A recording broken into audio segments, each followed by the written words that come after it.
नमस्कार, आप देख रहे हैं के न्यूज इंडिया देश की बात में। मैं दीपिका आपके साथ शुरुआत करेंगे खबरों की, लेकिन उससे पहले एक नजर हेडलाइंस पर।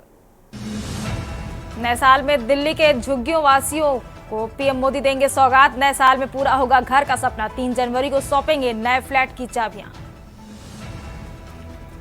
मणिपुर हिंसा पर सीएम बीरेन्द्र सिंह बोले, मुझे माफ करें, कहा हमें गलतियों से सीखना होगा। जातीय संघर्ष के 600 दिन में 200 से ज्यादा मौतें। हरियाणा को मिलेगा अपना एयरपोर्ट, मेट्रो का भी होगा विस्तार। युवाओं के लिए होगा सीईटी। पंजाब में दिल्ली कटरा एक्सप्रेसवे होगा शुरू। लखनऊ के होटल में परिवार के 5 लोगों की हत्या। बेटे के साथ बाप ने पत्नी और 4 बेटियों को मारा। मर्डर का वीडियो भी बनाया। महाकुंभ में ब्लास्ट की धमकी, 1000 हिंदू मारेंगे। एक्स पर लिखा, तुम सब अपराधी हो, अल्लाह इज ग्रेट। कश्मीर के गुलमर्ग में पारा -11.5 सेल्सियस। पंजाब हरियाणा में ठंड का असर राजस्थान तक। यूपी के 50 जिलों में 5 डिग्री तक गिरा तापमान। आप देख रहे हैं के न्यूज, खबरों का साथी। रुक करते हैं खबरों की और खबर आपको दिल्ली से बता रहे हैं, जहां आप संचालक ने संघ प्रमुख को लिखी है चिट्ठी। केजरीवाल ने मोहन भागवत को चिट्ठी लिखी है। दिल्ली से हम जानकारी दे रहे हैं इस वक्त की केजरीवाल ने चिट्ठी लिखकर पूछा सवाल, बीजेपी नेता खुलकर जनता को बांट रहे हैं पैसे। केजरीवाल का बड़ा आरोप सामने आ रहा है इस वक्त। क्या संघ पैसे बांटने और वोट खरीदने का करती है समर्थन? बड़े स्तर पर दलित पूर्वांचली के काटे जा रहे हैं वोट। दिल्ली से बड़ी खबर आपको दे रहे हैं इस वक्त की। क्या संघ को लगता है ये जनतंत्र के लिए सही है? केजरीवाल का भाजपा पर लगातार निशाना। दिल्ली से हम जानकारी दे रहे हैं, क्या संघ पैसे बांटने और वोट के लिए बड़े स्तर पर दलित पूर्वांचली के काटे जा रहे हैं वोट? क्या संघ को लगता है ये जनतंत्र के लिए सही है? केजरीवाल का बीजेपी पर लगातार आरोप। आप संचालक ने संघ प्रमुख को चिट्ठी लिखी है। दिल्ली से हम जानकारी दे रहे हैं, केजरीवाल ने मोहन भागवत को चिट्ठी लिखी।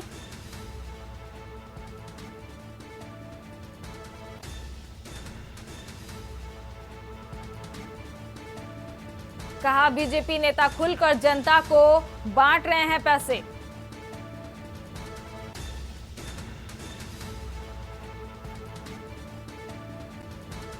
क्या संघ पैसे बांटने और वोट खरीदने का करती है समर्थन? आप नेता केजरीवाल का बड़ा आरोप। बड़े स्तर पर दलित पूर्वांचली को लेकर क्या संघ को लगता है ये जनतंत्र के लिए सही है?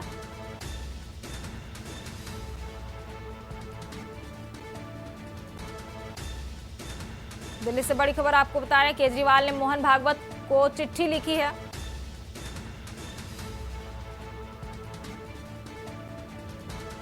इसी खबर पर ज्यादा जानकारी के लिए हमारे विशेष संवाददाता अखिलेश जुड़ चुके हैं। अखिलेश जी, जैसा कि बीजेपी नेता जनता को खुलकर पैसे बांट रहे हैं, ऐसा केजरीवाल का आरोप लगा है मोहन भागवत के लिए।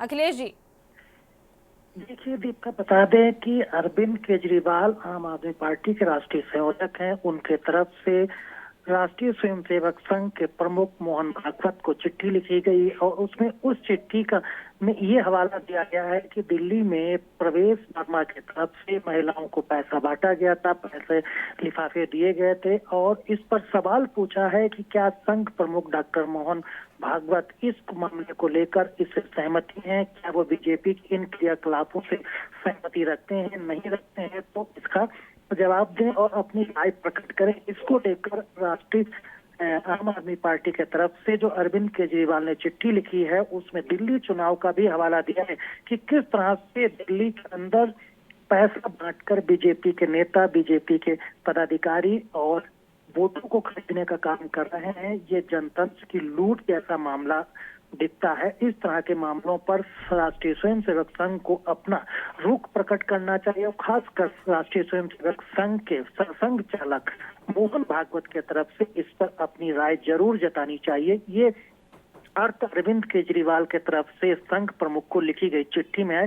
सवाल वही है कि आखिर दिल्ली में जैसे ही विधानसभा चुनाव नजदीक आ रहा है वैसे ही आरोप प्रत्यारोप का दौर जारी है और बीजेपी के प्रवेश वर्मा की तरफ से महिलाओं को जो लिफाफा 1100 रुपए का दिया गया था, वो भी सवालों को घेरे में है और लगातार आम आदमी पार्टी इसी का हवाला दे के बीजेपी को घेरने का काम कर रही है। दीपिका जी सही कहा अखिलेश जी, जैसा कि चुनाव नजदीक आने के बाद से ही आरोप प्रत्यारोप का जो सिलसिला है ये शुरू हो गया है, अभी पोस्टर वार भी शुरू हो गया था। ये भी जानना चाहेंगे अखिलेश जी, क्या मोहन भागवत जी की तरफ से भी क्या कोई जवाब आ रहा है सामने? देखिए, आम आदमी पार्टी के राष्ट्रीय संयोजक अरविंद केजरीवाल के तरफ से राष्ट्रीय स्वयंसेवक संघ के सरसंघ चालक मोहन भागवत को जो चिट्ठी लिखी गई है, अभी संघ के तरफ से आधिकारिक तौर पर कोई बयान नहीं दिया गया है, न ही वहां से कोई आधिकारिक तौर पर स्टेटमेंट जारी किया गया है। और अब देखना होगा कि जब अरविंद केजरीवाल ने बीजेपी के ऊपर सवाल खड़ा करते हुए राष्ट्रीय स्वयंसेवक संघ को भी कटघरे में खड़ा कर दिया है, अगर राष्ट्रीय स्वयंसेवक संघ के तरफ से इन सवालों का जवाब या फिर कोई आधिकारिक वहां से बयान जारी नहीं किया जाता है, तो इसको अरविंद केजरीवाल अपने चुनाव में इस्तेमाल कर सकते हैं कि किस प्रकार उन्होंने सवाल पूछा था। बीजेपी जो पैसा बांटकर जनतंत्र की लूट कर रही है, उस पर सरसंघ चालक का भी मौन समर्थन है। इस तरह के सवाल लगातार चुनाव उठाए जाएंगे, इसलिए भी इंतजार करना होगा कि अरविंद केजरीवाल की के बाद राष्ट्रीय स्वयंसेवक संघ के तरफ से क्या जवाब आता है या फिर मोहन भागवत क्या जवाब देते हैं। दीपिका। अखिलेश जी, तमाम जानकारी साझा करने के लिए आपका बहुत बहुत शुक्रिया। दिल्ली से हम जानकारी आपको दे रहे थे। केजरीवाल ने चिट्ठी लिखकर सवाल पूछा है मोहन भागवत से।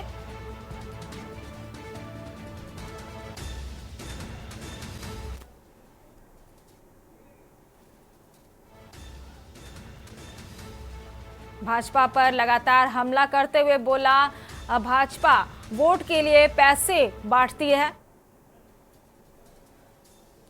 दिल्ली से अहम जानकारी इस वक्त की आपको दे रहे हैं।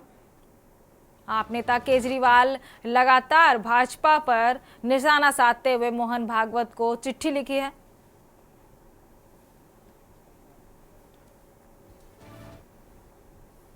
रुक करते हैं अगली खबर का। अगली खबर आपको भिंड से बता रहे हैं, जहां मुरैना में गिरिराज नामदेव हत्याकांड मामला सामने आ रहा है। हत्या के 5 आरोपी को दोषमुक्त होने का मामला। सबलगढ़ कोर्ट ने हत्या के 5 आरोपी को किया है दोषमुक्त। भिंड से हम जानकारी दे रहे हैं, आरोपी को दोषमुक्त होने पर भिंड कोतवाली के कार्यों की जांच होगी। भिंड कोतवाली टीआई प्रवीण चौहान के कार्यों की जांच के आदेश दिए गए हैं। मुरैना एसपी को जांच के लिए किया आदेशित। टीआई पर आरोपी के खिलाफ पर्याप्त साक्ष्य नहीं जुटाने का आरोप लगाया गया है। भिंड से हम जानकारी दे रहे हैं, अनुसंधान अधिकारी टीआई प्रवीण चौहान पर आरोपी को बचाने का आरोप लगाया गया है। अभियोजन पक्ष न्यायालय में आरोप सिद्ध करने में असफल हुआ, कोर्ट की तरफ से कहा गया है। कोर्ट ने आगे कहा कि ऐसे अधिकारी के खिलाफ कड़ी कार्रवाई होनी चाहिए। 2020 में मुरैना के कैलारस में गिरिराज नामदेव की मिली थी लाश। भिंड से हम जानकारी दे रहे हैं आपको, कैलारस थाने में पदस्थ रहते प्रवीण चौहान ने दिखाई थी लापरवाही।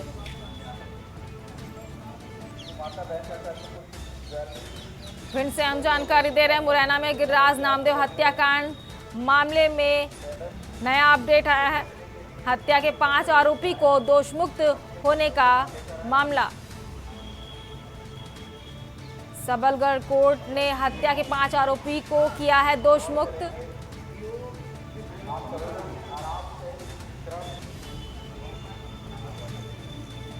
भिंड कोतवाली टीआई प्रवीण चौहान की जांच के आदेश दिए गए हैं। जांच माननीय कलेक्टर महोदय द्वारा कराई गई थी। कल सीएमओ साहब के आवेदन पत्र से 6 लोगों के खिलाफ मुकदमा कायम किया गया। इसमें 2 पूर्व सीएमओ हैं, सुरेंद्र शर्मा और तिवारी जी। अच्छा सर, इसमें एक आरोपी की डेथ भी हो चुकी बता रहे हैं? हाँ, एक आरोपी की डेथ हो गई। तो आगे सर क्या कार्रवाई रहेगी इसमें? एफआईआर के बाद इसमें विवेचना की जाएगी और पता किया जाएगा किन खाता धारकों के खाते में पैसे ट्रांसफर किए गए, उनके द्वारा क्या उपयोग किया गया। इस बात में संपूर्ण विवेचना के पश्चात आरोपी गणों की शीघ्र गिरफ्तारी की कार्रवाई की। इसमें सर वसूली का भी रहता है कि इसमें जो राशि का जो गबन किया है उसकी वसूली का भी आरोपियों से? जो भी राशि अगर उपलब्ध होगी, जब्त करने योग्य होगी तो उसे जब्त भी किया।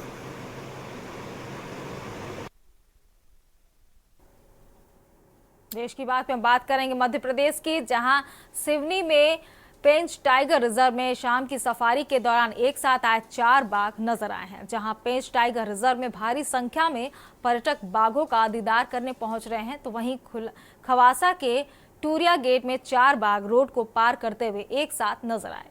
इस दौरान पर्यटकों ने सफारी के आनंद लेते हुए 4 बाघों का यह दृश्य अपने मोबाइल फोन में कैद कर लिया।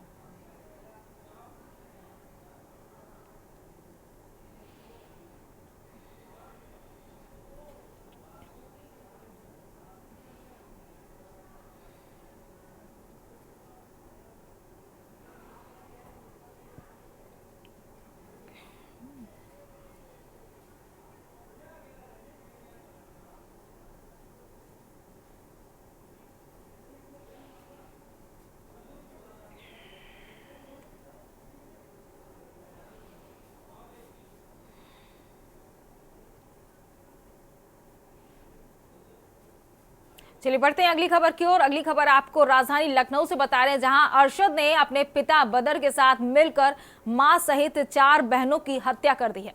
सामूहिक हत्याकांड को अंजाम देकर हत्या अभियुक्त अपने पिता को रेलवे स्टेशन छोड़कर स्वयं थाने पहुंच गया। नए साल पर सुबह सुबह परिवार के सामूहिक नरसंहार की जानकारी मिलते ही थाने में मौजूद पुलिस जवानों के पैरों के नीचे की जमीन खिसक गई है। हैरान परेशान पुलिस स्टाफ ने घटना स्थल को रवाना होते हुए उच्चाधिकारियों को पूरे मामले की जानकारी दी। पुलिस ने नाका स्थित होटल शरणजीत में जांच पड़ताल शुरू करते हुए अरशद को हिरासत में लेकर पूछताछ शुरू कर दी है।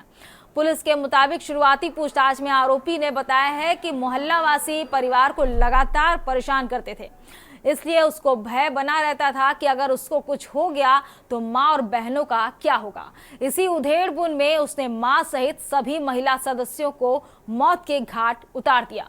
योजना के तहत आगरा से निकलकर अरशद अपने परिवार सहित अजमेर पहुंचा और सभी के साथ ख्वाजा मोइनुद्दीन चिश्ती की दरगाह पर हाजिरी लगवाई। अजमेर से चलकर लखनऊ पहुंचकर होटल में कमरा लेकर रुका। रात में सभी को नशे में करने के बाद मुंह में कपड़ा ठूसने के बाद दुपट्टे से गला दबाकर हत्या कर दी। अपने इरादे के 100% सफल बनाने के लिए उसने कलाइयों की नसों पर भी ब्लेड चला दी। अरशद ने स्वीकार किया है कि इस काम में उसके पिता बदर ने भी हत्याओं को अंजाम पहुंचाने में मदद की है। पुलिस ने हिरासत में लिए अभियुक्त अशरफ की निशानदेही पर घटना में प्रयुक्त आला कत्ल के तौर पर ब्लेड व दुपट्टा बरामद कर लिया है। हालांकि पुलिस की पूछताछ आगे भी जारी है।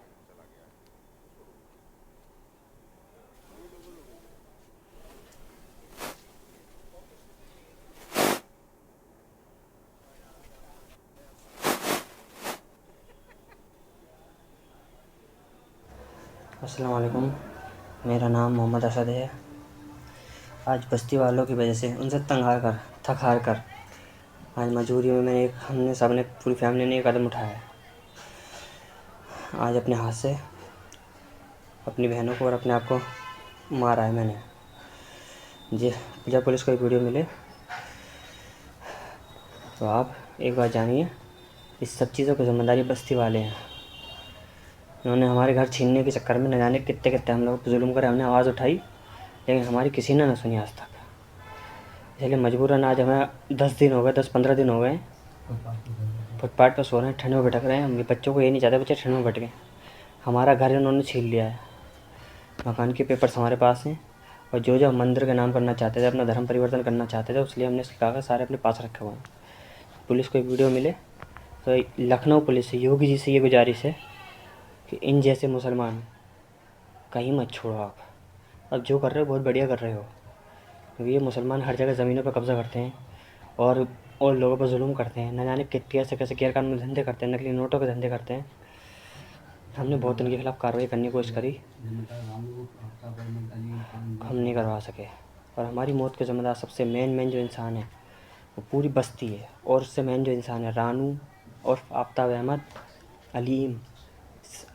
अलीम खान, सलीम, ड्राइवर, अहमद, रानू, आरिफ, अज़हर, और इसके और रिश्तेदार हैं जो ऑटो चलाते हैं, और भी उसके गली में रिश्तेदार रहते हैं। भड़बूज आए हैं ये लोग बहुत बड़ा भूमि माफिया गैंग चलाते हैं। इसमें लड़कियों को बेचते हैं, इन लोगों का यही प्लान था कि हम लोगों को जेल पहुंचा के हमें दोनों को किसी भी प्लान झूठे इल्ज़ाम में जेल पहुंचा कर हमारी बहनों को हैदराबाद में लड़की सप्लाई करता है एक सामने घर के सामने वाला, उसके हाथों हमारी बहनों को बिकवाना। भैया हम ये नहीं चाहते थे, इसलिए मजबूरन आज हमें इस वक्त 2 बजे का टाइम हो रहा है तकरीबन, मजबूरी में अपनी बहनों को मैं गला दबा के हाथ के नस काट के मारना पड़ा।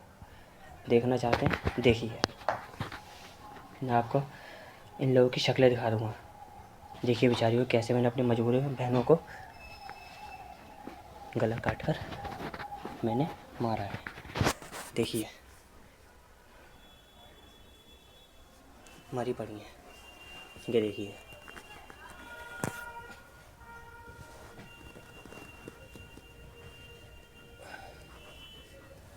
ये देखिए मेरी अम्मी, देख रहे हैं?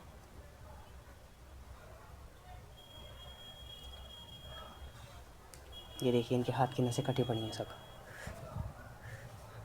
ये देखिए यही मरने वाली है, देख रहे हैं आप। और शायद सुबह तक मैं भी जिंदा ना मिलूँ आपको। लखनऊ के चारबाग रेलवे स्टेशन के पास होटल शरणजीत में 5 लोगों की हत्या कर दी गई। इस वक्त हमारी मौजूदगी उसी होटल के सामने एक शर्मा होटल पे है और आप हमारे बाईं तरफ तस्वीरें देखिए। ये वो कमरा है और ये इसी कमरे के अंदर 5 लोगों की लाश मिली थी, जिसमें मासूम बच्चियां भी थी और उस व्यक्ति की मां थी जिसने इस पूरी घटना को अंजाम दिया है, अरशद। जब पुलिस मौके पर पहुंची सुबह सुबह, तब यहाँ के लोगों ने इस इलाके में भीड़ देखी, पुलिस की मौजूदगी देखी और इसी भीड़ को एक सामने बने एक शर्मा होटल के एक शख्स ने भी देखा। लालता प्रसाद तिवारी जी हैं, शर्मा होटल के मैनेजर हैं। आपको कैसे पता लगा सुबेरे की क्या हुआ? सर सुबह 7 बजे जब हम नीचे उतर के गए तो वहाँ लोगों की भीड़ लगी हुई थी, तो हमने पूछा आगे बढ़ के, हमने कहा भैया क्या बात है? तो बताया कि शरणजीत होटल में 7 लोगों का परिवार आकर के रुका था कमरे में और उसमें 5 लोगों की हत्या हो गई है। तो तब तक देखे पुलिस वाले ऊपर जा चुके थे, वो नीचे उतर के आ रहे थे, तो हमने कहा पुलिस पहुँच चुकी है। फिर वहाँ सब पुलिस प्रशासन इतना ज़्यादा आ गया कि हम लोग किनारे हो गए, वहाँ अंदर जाने का कोई मतलब ही नहीं रह गया। इस तरीके से जो है जानकारी मिली। अब ये सुनने में आया है कि सर ये लोग आगरा से आए थे, 30 तारीख को रुके थे, जिसमें 5 लोग इनके परिवार के जिनकी हत्या हुई है। 2 लोग बचे थे, एक लड़का बताया जा रहा है, एक बाप बताया जा रहा है। बाप जो है कहीं हत्या करने की बात कह करके यहाँ से चला गया, लड़का पुलिस के गिरफ्त में है, वो उसको पुलिस वालों ने पकड़ लिया। यहाँ से होटल से कितने बजे निकाली गई थी? ये लगभग वही 7 के बाद डेड बॉडी निकाली गई है, आधे घंटे बाद। जब पुलिस प्रशासन काफ़ी यहाँ आ गया उसके बाद बॉडी जो है यहाँ से ले गए। आपको लगता है कि इतना छोटा जो कमरा था उसमें 5 लोग रह सकते हैं या 6 लोग रह सकते हैं? सर फैमिली है, एडजस्ट करने के लोग एडजस्ट कर लेते हैं। जब एक परिवार के होते हैं तो एक कमरे में एडजस्ट कर लेते हैं, और अगर अलग अलग परिवार के हैं तो होटल वाले कोई यहाँ कमरा ही नहीं देंगे, उनको 2 कमरे देंगे। अगर एक परिवार के नहीं हैं तो 7 लोगों के लिए एक कमरा अलाउ ही नहीं करेगा कोई होटल वाला। अच्छा, ये 30 तारीख से आके रुके हुए थे, तो आपका होटल तो जस्ट सामने ही है, तो कभी कुछ लड़ाई झगड़ा या किसी तरीके के विवाद, कभी कोई आवाज़ सुनी या देखा? नहीं सर, ऐसा कोई हमारे यहाँ कुछ नहीं है, ऐसा कुछ सुनने में नहीं आया, ना कोई विवाद रहा। और सर करीब 20 साल से मैं यहाँ सर्विस कर रहा हूँ, ऐसी कोई घटना आज तक हम लोगों के सामने नहीं घटित हुई जो इतनी दुखद घटना जो ये हुई है, ऐसा कोई कारण नहीं। ये वो होटल मैनेजर हैं जिन्होंने सुबह तकरीबन 7 बजे इस होटल से लोगों की लाश निकालते हुए पुलिस लोगों को देखा और अभी तक किसी विवाद की वजह सामने नहीं आ रही, लेकिन सभी पुलिस अफसर अपने हर एंगल से हर चीज की तफ्तीश कर रहे हैं। अरशद से पूछताछ की जा रही है, उसके साथ साथ जो उसका पिता है बदर, उसकी भी तलाश में उसकी लोकेशन के जरिए पुलिस की टीम उस तक पहुंचने का प्रयास कर रही है। और जरूर ये प्रयास भी है कि आखिरकार वो कौन सी वजह थी जिसकी वजह से अरशद ने अपनी मां और सगी 4 बहनों को मौत के घाट उतार दिया और नए साल का जहां जश्न मनाने ये लोग आए हुए थे वहां पर मौत का मातम बन गया। वीडियो जर्नलिस्ट आदित्य के साथ शिवा शर्मा, के न्यूज, लखनऊ। लखनऊ के चारबाग रेलवे स्टेशन के पास नाके इलाके में होटल शरणजीत में 5 लोगों की सुबह सुबह हत्या कर दी गई। इस वारदात को अंजाम उसी के घर के सदस्य ने दिया जो इस पूरी घटना को आगरा से रचकर लखनऊ अपना पूरा परिवार लाया था। इस वक्त हमारी मौजूदगी ग्राउंड 0 पर होटल शरणजीत के बाहर है और इसी होटल के फर्स्ट फ्लोर पर कमरा नंबर 109 में 5 लोगों की लाशें मिली थी और अरशद ने इस पूरी घटना को अंजाम देने के बाद खुद थाने में सूचना दी, सरेंडर किया और इसने पुलिस को बताया कि उसने अपनी मां के साथ साथ अपनी 4 बहनों की गला रेत कर और गला घोट कर हत्या कर दी है। इन तमाम सारी चीजों के बाद पुलिस अफसर यहां पर मौके पर पहुंचे, लोगों से पूछताछ करना शुरू की और अरशद फिलहाल उनकी कस्टडी में है, जिसने पूरी इस घटना को बयां किया है। लेकिन उनका जो पिता था बदर, वो अभी फिलहाल पुलिस की गिरफ्त से दूर है, फरार है। और जब ये हत्या उसने रात में की तो उस हत्या करने के बाद अरशद ने पूरा वीडियो बयां किया, पूरी बातें बताई कि उसने आखिरकार हत्या किन वजहों से की है। क्योंकि आगरा के जिस कुबेरपुर इलाके में अरशद रहता था, वहां के कुछ लोगों से परेशान था और उसी परेशानी के चलते वो 18 तारीख को आगरा जिले से निकला, अजमेर गया, कुछ अन्य जिलों पे गया और जगह जगह वो रुका और अंत में वो 30 तारीख को लखनऊ पहुंचता है और इसी होटल सरनजीत में उसका पूरा परिवार रुका हुआ था। और जब ये रात में पूरी वाकया हुई, जब किसी बात को लेकर के विवाद हुआ तो अरशद और उसके पिता बदर ने अपनी एक अस्मा जो अरशद की मां थी, रहमीन जिसकी उम्र 18 साल थी, अक्सा 16 साल की, आशिया और आलिया जो 9 साल की और 19 साल की उनकी बहनें थी, उन सभी की गला रेत कर और कुछ की गला घोट कर और हाथ की नसें काट करके हत्या कर दी।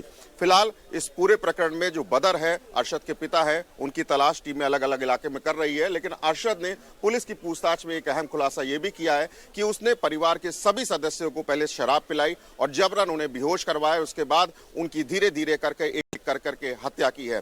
फिलहाल उस वीडियो को खंगालने के बाद पुलिस की कई टीमें और आगरा पुलिस की टीमें उसके बैकग्राउंड के बारे में पता कर रही है और कई कनेक्शन जोड़ने के प्रयास कर रही है। वीडियो जर्नलिस्ट सादिक के साथ शिवा शर्मा, के न्यूज, लखनऊ। 1 जनवरी 2025 को ये सूचना प्राप्त हुई थी कि 5 डेड बॉडीज एक शरणजीत होटल के वहाँ पर उसके एक कमरे में पाई गई हैं। सूचना पर तत्काल जो है स्थानीय पुलिस मौके पर पहुँचती है। वहाँ पर प्रारंभिक रूप से जो चीज़ें निकल करके आई उसमें एक व्यक्ति अरशद नामक जो 24 वर्षीय है, उसको हिरासत में लिया गया, पूछताछ की गई और ये चीज़ें निकल करके आई कि उनके द्वारा ही अपनी 4 बहनों और माता की हत्या करी है। इसमें जो कारण निकल करके आया है, अभी प्रारंभिक रूप से जो पूछताछ हुई है उसमें कि इनका मोहल्ले वालों से कुछ विवाद था, उसके चलते इनका ये मानना था कि अगर इन्हें कुछ हो जाता है तो इनकी बहनों और माता का क्या होगा, तो इसीलिए इन्होंने योजना बना करके इस तरीके से घटना को कारित किया है। घटनाक्रम अभी तक की पूछताछ के हिसाब से कुछ इस तरीके से था कि ये पहले 18 दिसंबर को आगरा के रहने वाले हैं, वहाँ से अपने परिवार के साथ अजमेर जाते हैं, हो सकता है बीच में अन्य जगहों पर भी गए हों। उसके बाद 30 तारीख को ये लखनऊ आते हैं और कल रात को इन्होंने जो परिवारीजन हैं उनको शराब पिलाई है और उसके बाद फिर कुछ का गला दबा करके और कुछ की हाथ की नसें काट करके इस घटना को अंजाम दिया है। अभी जो है प्रारंभिक रूप से ये जानकारी है कि ब्लेड का इस्तेमाल किया गया है इनके द्वारा कलाई काटने के लिए और बाकी जो भी तथ्य अभी तक इन्होंने बताए हैं प्रारंभिक पूछताछ में, उनको साक्ष्यों के आधार पर सत्यापित करने की भी कार्रवाई हमारे द्वारा की जा रही है और विस्तृत पूछताछ अभी शेष है। पिता का क्या रोल था इसमें? पिता का क्या रोल था इसमें? ये जो अभी आरोपी जो हिरासत में है उसके द्वारा मदद करना बताया जा रहा है। मदद किस प्रकार की है उस पर अभी जांच लंबी है। क्या पिता की गिरफ्तारी है वो?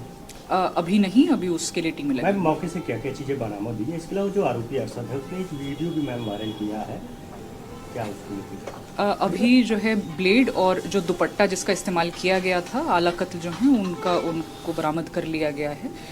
इसके साथ ही एक वीडियो भी सोशल मीडिया पर सर्कुलेट होता हुआ पाया गया है जिसके संबंध में भी जांच की जा रही है। इन्होंने खुद ही हत्या कारित करी है सर्वप्रथम। दूसरा ये कि जो मोटिव था इसके पीछे वो प्रारंभिक रूप से मोहल्ले वालों के साथ किसी तरह का विवाद होना सामने आ रहा है। इनका ये मानना था कि अगर इनको कुछ हो जाता है तो उसके बाद इनकी बहनों और माता का क्या होगा, कौन इनका की देखरेख करेगा, तो इसके चलते इन्होंने इस घटना को कारित किया है। इसमें शराब का सेवन करवाया गया पहले इन सभी लोगों को और फिर कुछ का गला दबा करके और कुछ की कलाई की नसें काट करके इस घटना को कारित किया गया। इसमें बाकी जो और डिटेल्स हैं वो पीएम रिपोर्ट पर के आधार पर सामने आएंगी और इसके साथ ही विस्तृत जांच किया जाना शेष है। इनसे पूछताछ की जाएगी और जो भी बातें इनके द्वारा बताई जा रही हैं उनको सत्यापित किया जाना भी अभी शेष है। अरशद और अरशद के पिता दोनों उस वक्त कमरे में थे जब ये हत्या हुई, तो किसका क्या रोल रहा, किसने क्या किया? ये अभी इनके द्वारा डिटेल नहीं बताई गई है, अभी विस्तृत पूछताछ जारी है। इनके द्वारा केवल मदद करना बताया जा रहा है, लेकिन वो किस रूप में है उसके बारे में अभी जांच प्रचलित है। अभी फिलहाल अरशद के पिता किधर है?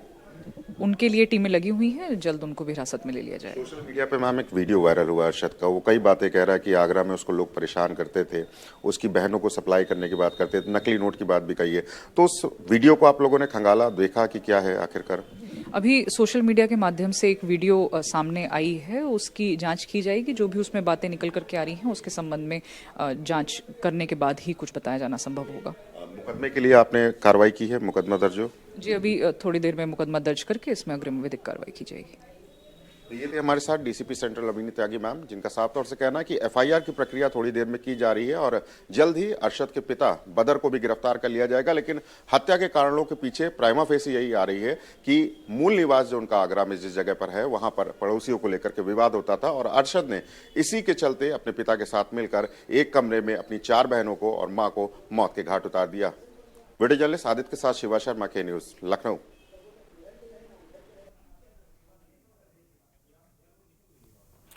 लखनऊ में एक बड़ा सनसनीखेज सामने आया है। इस नए साल के अवसर पर 5 लोगों की हत्या का मामला इस वक्त सामने आ गया है और इसी खबर पर हमारे साथ शिवा शर्मा जुड़ेंगे, लेकिन एक छोटे से ब्रेक के बाद। आप देख रहे हैं के न्यूज, खबरों का सारथी।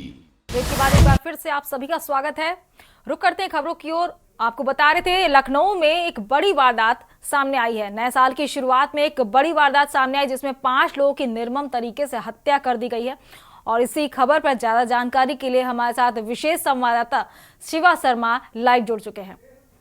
शिवा शर्मा, जैसा कि एक नए साल की शुरुआत हुई और एक बड़ी सनसनीखेज वारदात सामने निकल कर आ रही है, 5 लोगों की निर्मम तरीके से हत्या कर दी गई और इसमें एक वीडियो भी सामने आ रहा है हत्यारोपी का, जिसमें उसने ये कहा कि इसके पीछे गांव के लोग जिम्मेदार बता रहे हैं। तो क्या वजह निकल कर आ रही है शिवा जी?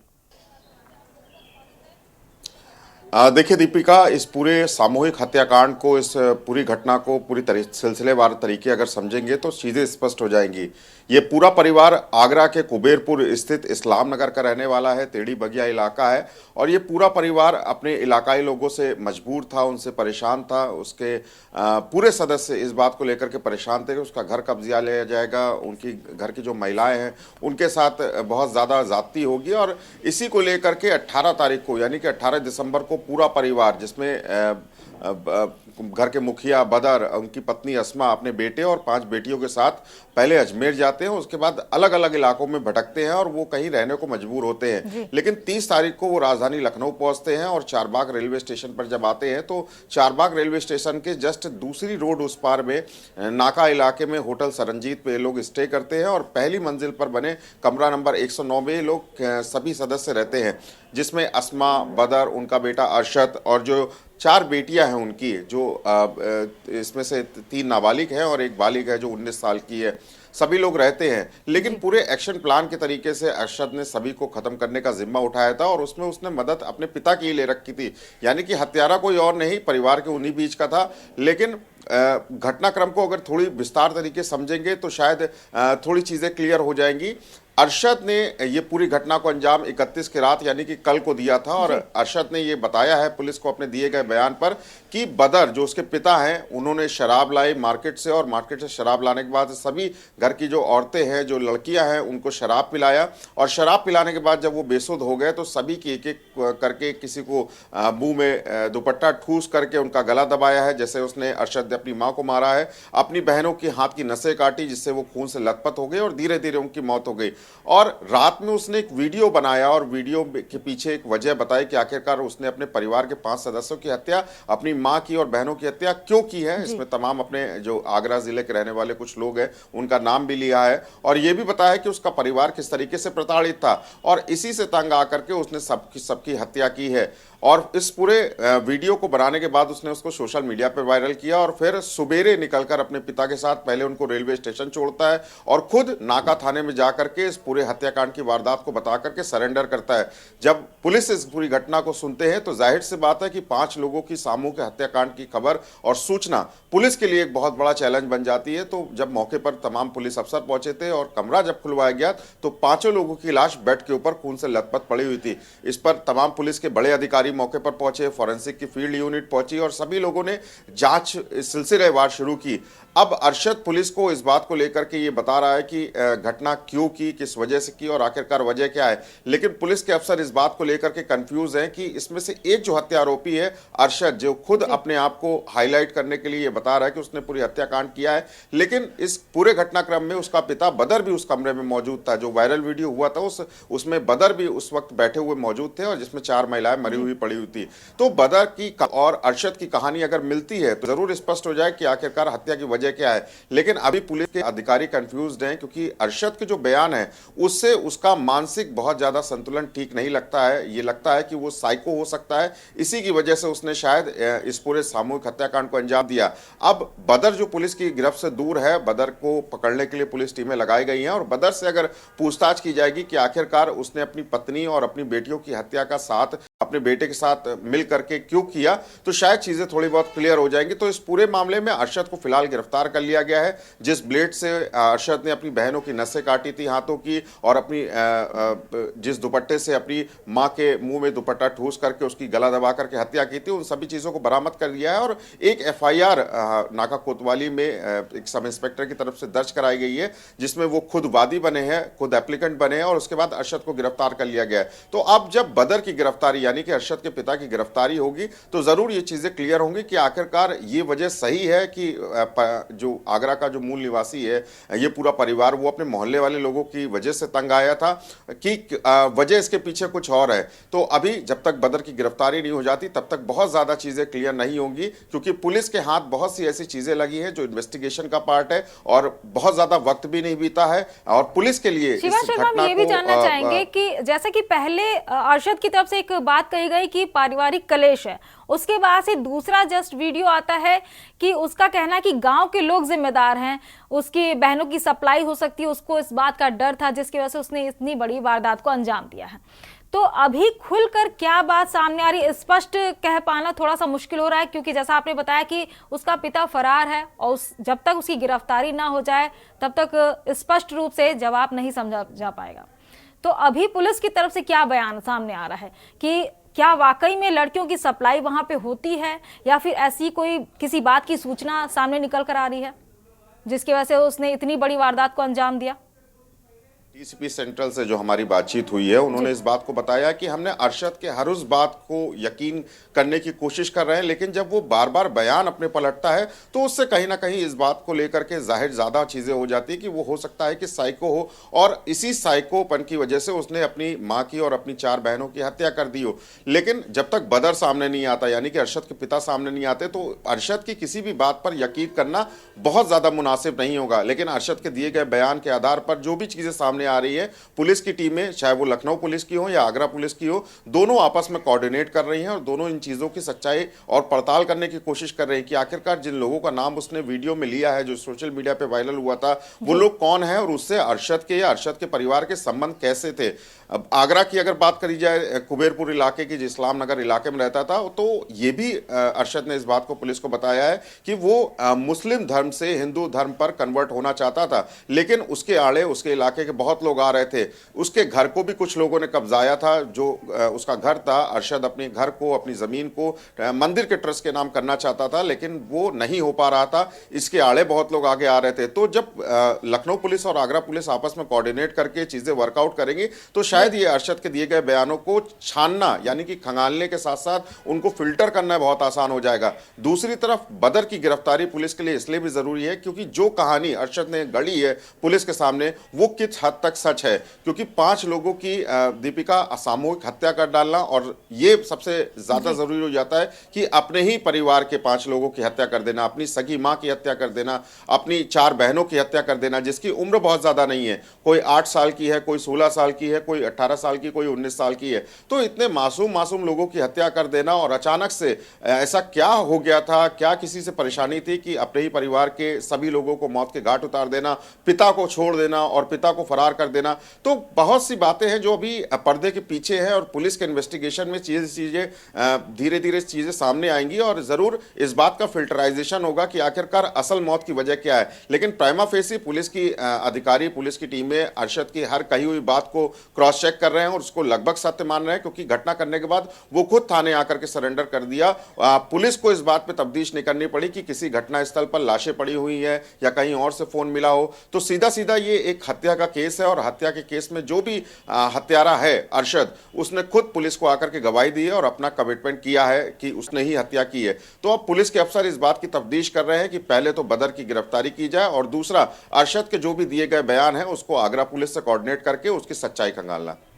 शिवा शर्मा, तमाम जानकारी साझा करने के लिए बहुत बहुत शुक्रिया आपका। लखनऊ से अहम जानकारी आपको दे रहे थे इस वक्त की, जिसमें 5 लोगों की हत्या का सनसनी मामला सामने आया है और हत्यारोपी अरशद का वीडियो भी सामने आ गया है। रुक करते हैं अगली खबर का। हाथरस में हुआ बड़ा सड़क हादसे में 3 लोगों की मौत बताई जा रही है। 2 बाइक सवार 3 लोगों पर पलटा है कंटेनर। तीनों की दबकर मौके पर हुई दर्दनाक मौत। सूचना पर पहुंचे पुलिस प्रशासनिक अधिकारी, तीनों शवों को कंटेनर के नीचे से निकाला गया है। मथुरा रोड के हतीसा बाईपास पर यह सड़क दुर्घटना हुई है।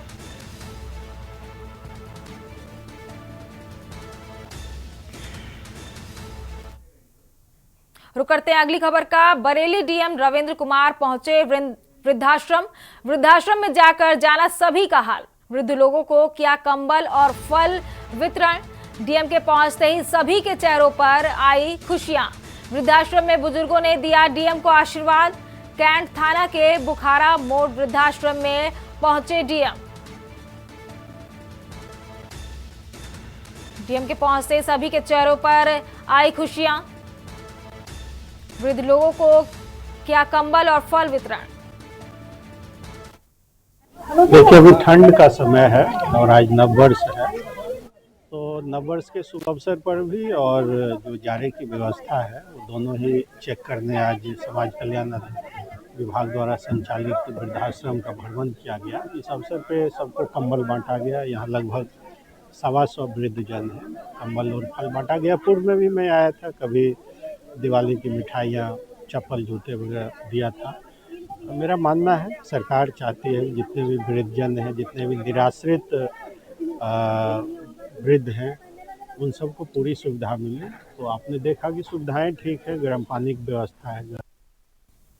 देश की बात में बात करेंगे हमीरपुर की, जहां डीएम घनश्याम मीना ने रैन बसेरों का निरीक्षण किया है। रैन बसेरों में यात्रियों से वार्ता कर उपलब्ध सुविधाएं परखी। शीतलहर के मद्देनजर रैन बसेरों का लिया है जायजा। मंडी समिति में अलाव देखा, जरूरतमंदों को कंबल बांटे हैं। जिला अस्पताल पहुंचकर मरीज तीमारदारों से वार्ता की। वार्डों में जाकर रूम हीटर व खान पान का जायजा भी लिया है। डीएम ने अधीनस्थ अधिकारियों को भी निर्देश जारी किए हैं। मंडी समिति में अलाव देखा, जरूरतमंदों को कंबल बांटे गए हैं। जिला अस्पताल पहुंचकर मरीज तीमारदारों से वार्ता की। अब जितने हमारे नगर निकाय हैं, खासकर कि सुमेरपुर और हमीरपुर के जो नगर निकाय हैं, उनके जो रैन बसें हैं उनका निरीक्षण किया गया। निरीक्षण में जो भी मूलभूत सुविधाएं उपलब्ध कराई जा रही हैं उनको भी देखा गया।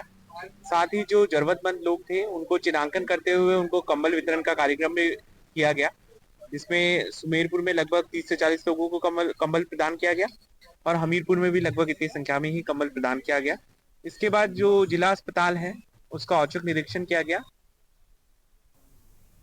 बढ़ते हैं अगली खबर की ओर। अगली खबर आपको सीतापुर से बता रहे हैं, जहां तालाब में डूबने से 2 मासूम की मौत का मामला सामने आ रहा है। 2 मासूम चचेरे भाइयों की डूबने से मौत हो गई। बत्तख को पकड़ने के लिए तालाब की ओर से पहुंचे। बत्तख पकड़ने के दौरान दोनों तालाब में जा गिरे, जिससे डूबने से उनकी मौत हो गई। ग्रामीणों ने दोनों शवों को बाहर निकाला। सरदारपुर के देवकलिया ग्राम पंचायत का पूरा मामला बताया जा रहा है।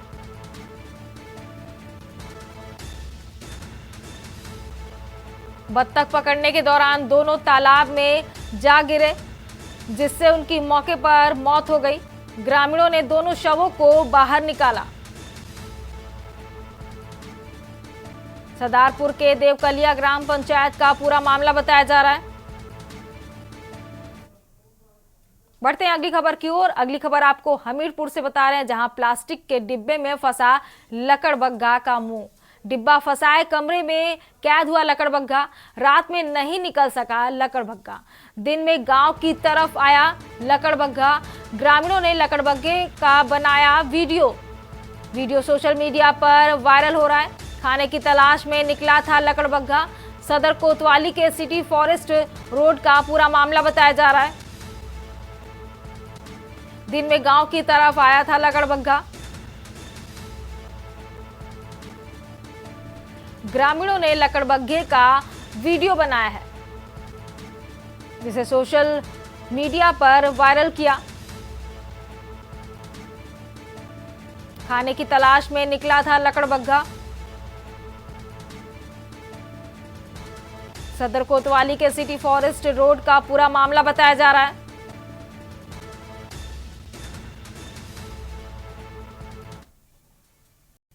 देश की बात में बात करेंगे बहराइच की, जहां सड़क हादसे में युवती की मौत, 4 गंभीर रूप से घायल। कार में 3 युवतियां और 2 युवक सवार थे। अनियंत्रित होकर पेड़ से टकराई तेज रफ्तार कार। हादसे के बाद चीख पुकार से गूंज उठा घटनास्थल। नया साल मनाने करतनिया घाट जा रहे थे कार सवार। सूचना पाकर मौके पर पहुंची कोतवाली।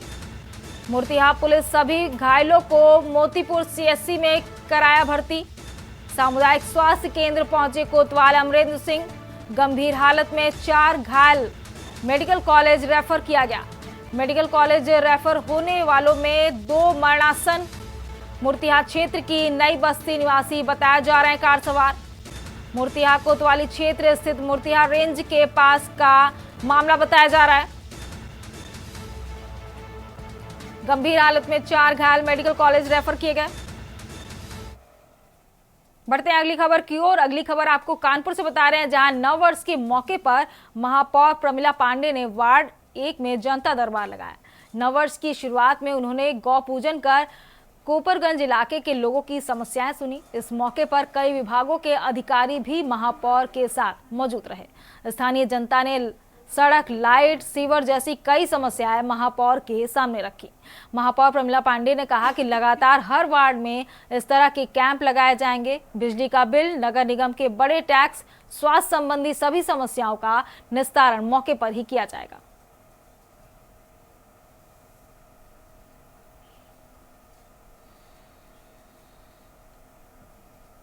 अवसर पर हम हर एक वार्ड में 1 घंटा रोज बैठेंगे।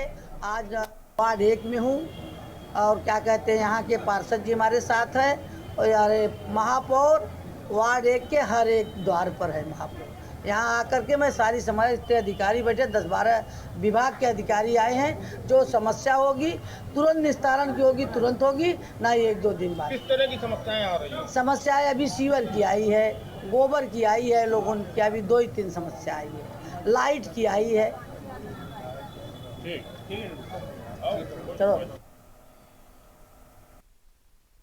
बढ़ते हैं अगली खबर की ओर। अगली खबर आपको सहारनपुर से बता रहे हैं, जहां घंटाघर चौक पर नववर्ष 2025 पर युवाओं में उत्साह देखा गया। वहीं पुलिस प्रशासन भी अलर्ट मोड पर रहा। बीती रात 12 बजे घंटाघर चौक पर नववर्ष पर लोगों में काफी उत्साह देखने को मिला। घंटाघर चौक पर मौजूद लोगों ने एक दूसरे को गले लगाकर नववर्ष की शुभकामनाएं दी। नववर्ष को लेकर पुलिस प्रशासन पूरी तरह से अलर्ट रहा। किसी भी तरह की कोई घटना ना हो, इसके लिए भारी पुलिस फोर्स जनपद में तैनात रही। घंटाघर चौक पर भी शांतिपूर्ण तरीके से नववर्ष मनाया गया है।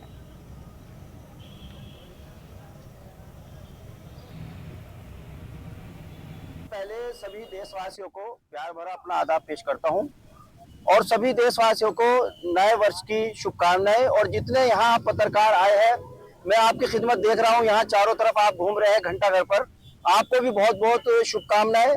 और नया साल आया, नया साल जो पुराना साल बीत गया तो वो बीत गया, अब जो नया साल आया है इस साल पर हम देश और मुल्क के लिए अपने तरक्की की और इसकी ऊंचाई की दुआ करते हैं। और जो हमारे सैनिक बॉर्डरों पे है, हमारी सेवा कर रहे हैं, मैं उनके लिए भी दुआ करता हूँ, ऊपर वाला उनको भी शक्ति दे और आने वाले साल पर हमारे शहर में खुशहाली रहे, हमारे हिंदुस्तान में खुशहाली रहे, भाईचारा रहे। और आपको भी मैं धन्यवाद करता हूँ कि आप लोग यहाँ आए।